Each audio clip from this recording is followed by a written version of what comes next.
बोल गुरु गोरक्षनाथ जी महाराज की जय। पाऊले चालती पंढरीची वाट,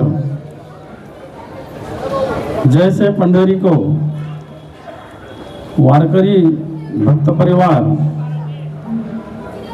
दिंडी में चलते चलते पांडुरंग के दर्शन के लिए पंढरपुर में जाते हैं, उसी प्रकार गालना में और आज दुनिया में लोग बाबा जी के दर्शन के लिए यहाँ आते हैं।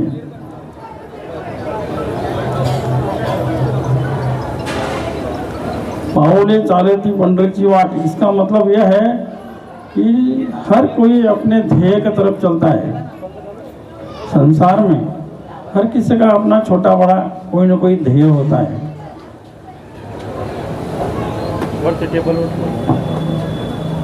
अस्तलवर में जब बाबा जी दीक्षा लेके उनका संन्यास मार्ग चालू हुआ और गुरु आज्ञा से वो भ्रमण के लिए निकले, साधु हमारे आकाश वृत्ति से चलते हैं, उनका एक ही ध्येय होता है कि परमात्मा का मिलन हो जाए। और जिधर बाबा जी चलते थे, बाबा जी आकाश वृत्ति से चलने लगे थे। उसमें ऐसा हो गया कि बाबा जी के सपने में गालना के गणेश मूर्ति आती थी, गणेश मंदिर की जो मूर्ति है वो आती थी और गालने का किला दिखता था उनको। और ऐसा बार बार सपना देखने से बाबा जी का वो ध्येय बन गया कि मुझे यहाँ जाना है। उनको पता नहीं वो अपने महाराष्ट्र में है, दक्षिण में है, बस जहाँ आकाश वृत्ति से चलते। और संतों का जीवन तो सब भगवान के ऊपर होता है। हमारे संत भ्रमण करते हैं, जहाँ जगह मिलेगी वहाँ रहते हैं, जहाँ उनको परमात्मा का अनुभव होता है वही रह जाते हैं। तो उसी प्रकार फिर बाबा जी वहाँ से निकले। उन्होंने काफी भारत परिक्रमा की, देश परिक्रमा की, बाद में नर्मदा परिक्रमा भी की। और नर्मदा परिक्रमा करते तो नेपानगर को आ गए। फिर नेपानगर में उनको चाय वाला बाबा बोलते थे। नेपानगर में बाबा जी 3-4 साल रहे वहाँ। वहाँ के भक्तों ने बहुत उत्साह से उनका स्वागत किया। वहाँ के गांव के बाहर जो उन्होंने धुना चेतन किया, वहाँ बैठे रहे, बारिश में रहे। वहाँ शीतला मंदिर में बाबा जी बैठते थे धुना लगा के। उस समय लोगों ने देखा बाबा जी बड़े फेमस हो गए, वहाँ बहुत सारे भक्त जुड़े रहे। चाय बनाते थे, बाबा जी की सिद्धि वहाँ प्रचलित हुई। और जैसे वहाँ भी बाबा जी को उन लोगों ने रहने के लिए बहुत आग्रह किया, लेकिन वो रहे शीतला मंदिर में ही, वहीं उन्होंने तपस्या की, साधना की। उस समय सब जंगल था वहाँ।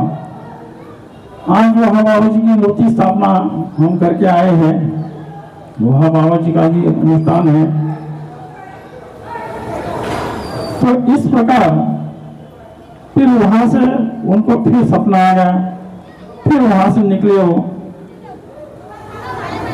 फिर वहाँ से निकले तो आते आते विवरे गांव में रहे। फिर विवरे गांव में भी 2-4 साल रहे। वहाँ के भक्तों ने भी उनको बहुत अच्छा स्वागत किया, उनको सहारा दिया। लेकिन कोई अनुचित लोग थे, उन्होंने बाबा जी को परेशान भी किया। वहाँ उन्होंने नौनाथों की वहाँ समाधियाँ थी, वो सारी समाधियाँ जागृत करके दी। किसी भी स्थान में साधु जाता है, तपस्या करता है, तो उसका स्थान महात्मा बढ़ता है।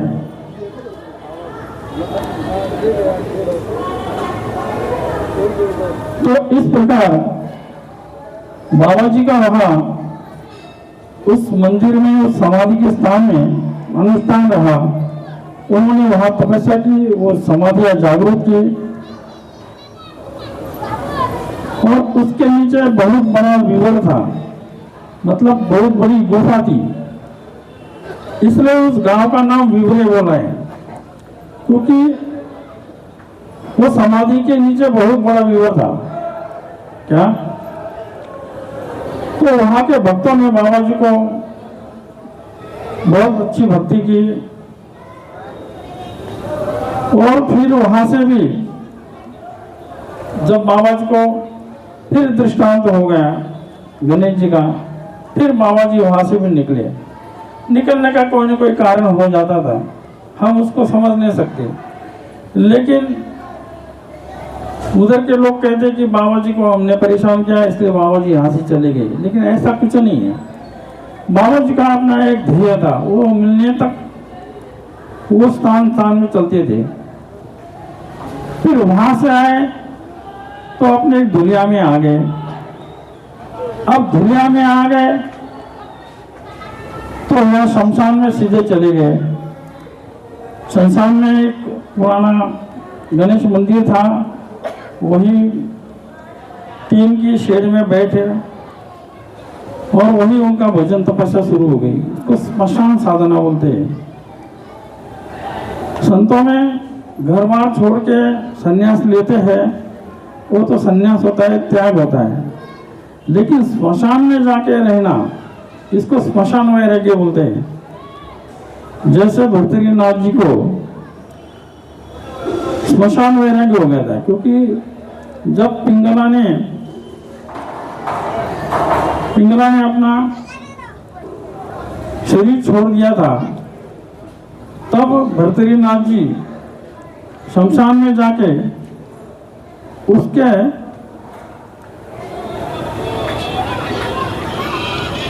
चिता में बैठ के उन्होंने हाय पिंगला करूं ये जप करते थे। 12 साल के बाद जब गोरक्षनाथ जी आए वहां,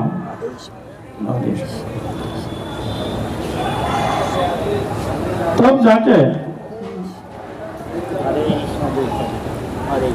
गोरक्षनाथ जी ने फिर आइडिया किया, उन्होंने थोड़ी शीशी ली, एक मटका लिया, और वो फोड़ के वो भी हाय मेरा मटका ऐसे बोलते थे। तो इस प्रकार फिर भर्तृहरिनाथ जी बोले ऐसे मटके तो मैं बहुत लाके दे दूंगा, और चाहिए? तो गोरक्षनाथ जी बोलते थे नहीं, मुझे यही मटकी चाहिए। तो बोले मेरी तो पिंगला चली गई और मुझे पिंगला चाहिए, वो नहीं मिल रही। इस प्रकार उन्होंने जब गोरक्षनाथ जी को विनंती की, तो फिर गोरक्षनाथ जी ने हजारों पिंगला उनको दृष्टांत करके दिखाया। तो उसमें उनको ज्ञान हो गया कि ये तो सब माया है। तो माया का सही ज्ञान स्मशान में ही होता है, इसलिए उसको स्मशान वैराग्य बोला गया है। तो इस प्रकार बाबा जी भी इस दुनिया के स्मशान में बैठे, उन्होंने वहाँ साधना की, और साधना में स्मशान वैराग्य उनका निर्माण हो गया। फिर भी वहाँ सत्य के आंकड़े लगाने वाले आते थे। क्या? एक रामदेव करके नाम का आदमी था, वो आता था, सत्य के आंकड़े पूछता था। बाबा जी इस चक्कर में रहते नहीं थे। जब भी साधु कोई साधना करता है, तपस्या करता है, तो इसको इस प्रकार के माया से व्यवधान आते रहते हैं। फिर बाबा जी वहाँ तपस्या में रहते थे, तो एक बार यहाँ की जो भोजन मंडली है, वारकर कंपनी, तो ये इनके कोई नजदीक के व्यक्ति की मृत्यु हो गई थी, तो ये स्मशान में उनके अंतक्रिया विधा के लिए गए थे। अब इन्होंने बाबा जी को देखा वहाँ बैठे हुआ। बाबा जी का क्या तेज मुझे शरीर था, ऊंची पूरी बॉडी थी, और स्मशान वैराग्य जितना होता है, शरीर उतना ही चमकता है साधुओं का। उनके चेहरे पे उतना तेज आ जाता है। तो बाबा जी को देख के ये भजनी मंडली जो थी ये बड़ी प्रभावित हो गई। फिर उन्होंने बाबा जी को वहाँ मिले, सत्संग हुआ। उनको जब मतलब बाबा जी के प्रति बाबा जी की छवि ही ऐसी थी कि देखते ही आदमी आकर्षित हो जाता था और उसको बोलते अपनापन, तुरंत अपनापन आ जाता था। तो ऐसे इन लोगों ने बाबा जी के साथ अपनापन आया। फिर उन्होंने फिर ये वार के थे, इन्होंने अपने घर बुलाया उनको, यहाँ आए, यहाँ भी रहे वो। तो यहाँ से फिर 4-5 दिन के बाद इनके साथ सत्संग हुआ, भजन हुए, बहुत कुछ हुआ। बाबा जी को भजन की बहुत आदत थी। और वहाँ से तो वो पुनः उस स्मशान में गए, वहाँ से वो किसी बस्ती में चले गए, एक आदिवासी बस्ती थी वहाँ भी चले गए। वहाँ एक कोई साधु थे, रामनाथ का क्या नाम था पता नहीं, तो उनके पास रहे, वहाँ तपस्या की, साधना की। तो वहाँ भी लोग उनको यही सट्टे के आंकड़े वगैरह पूछने आते थे, नंबर पूछने आते थे। बाबा जी कभी कभी अंदाज से बोल भी देते थे। तो एक बार बहुत सारों को बता दिया तो बहुत सारे के नंबर लगे। उससे वो जो उसका आंकड़े सट्टे वाला जो था रतन खत्री ना, वो रतन खत्री आ गया था बाबा जी को मिलने कि बाबा जी ये पैसे लो लेकिन यहाँ से जगह छोड़ो। क्या बाबा जी को ऐसे बोलते थे। बाबा जी ने उनको कहा कि अरे भाई ऐसा कुछ नहीं है, ये कुछ मुझे आता नहीं है क्या। तो फिर वहाँ से बाबा जी निकले तो रास्ते में इन भजनी मंडली को फिर देखने को मिला उनको, और किसी स्कूल के सामने बाबा जी मिली आपको। और इन्होंने फिर यहाँ बुलाया। फिर बाबा जी पुनः इसी बस्ती में आए और इस कॉलोनी में, जोशी कॉलोनी में फिर वो यहाँ रहे। और फिर इन लोगों ने बाबा जी को विनती की कि हमें आप दीक्षा दे दो क्या। तो बाबा जी ने यहाँ 20-25 लोगों को दीक्षा दी ना, क्योंकि जब तक शिष्य दीक्षा लेता नहीं और शिष्य गुरु को मानता नहीं, जब तक गुरु पद मिलता नहीं साधु को, तो ये मान तुम लोगों को जाता है। इसलिए ये धरती पावन हो गई बाबा जी गुरु बनने के कारण। जे म्हणतात ना, विठ्ठलाच्या पायी विठ्ठल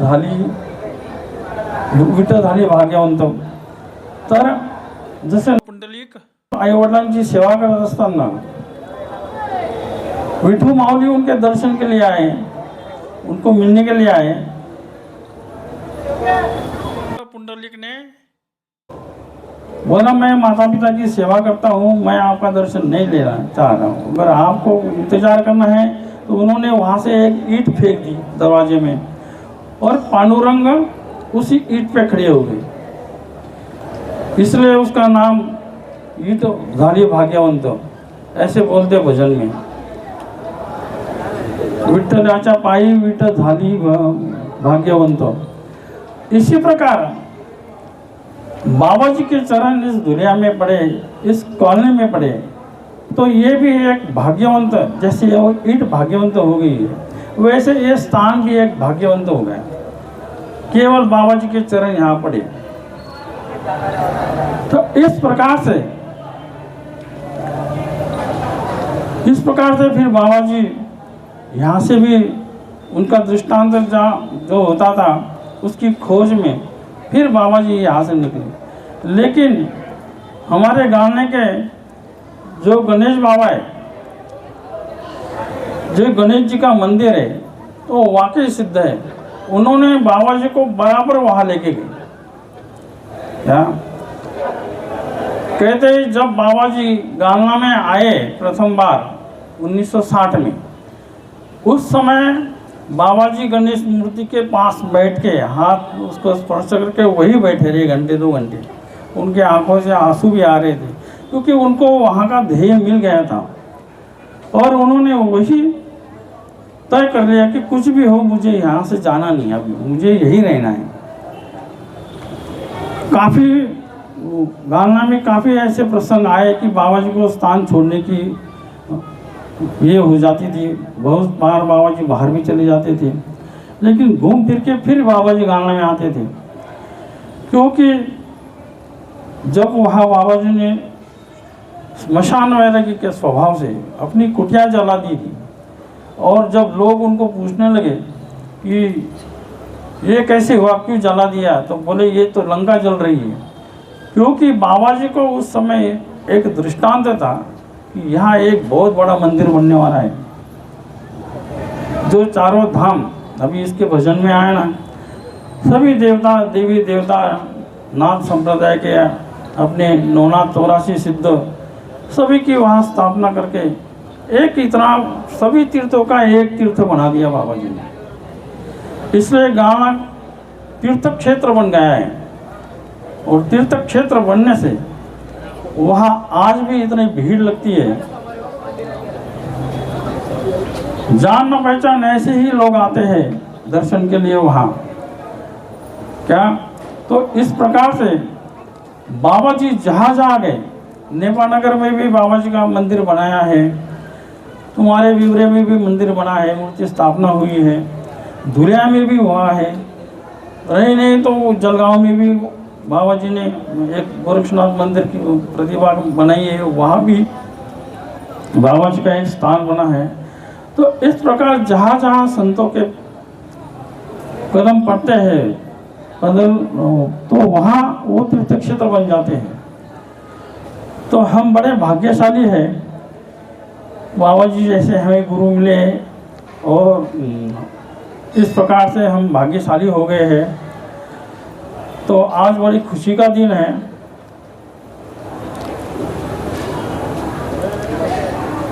और हम उनकी 4 अगस्त उनकी समाधि का दिन है, उनकी स्मृति में, उनकी याद में हम आज इसको मना रहे हैं। बोलो बाबा आनंदनाथ जी महाराज की जय। अलग निरंजन।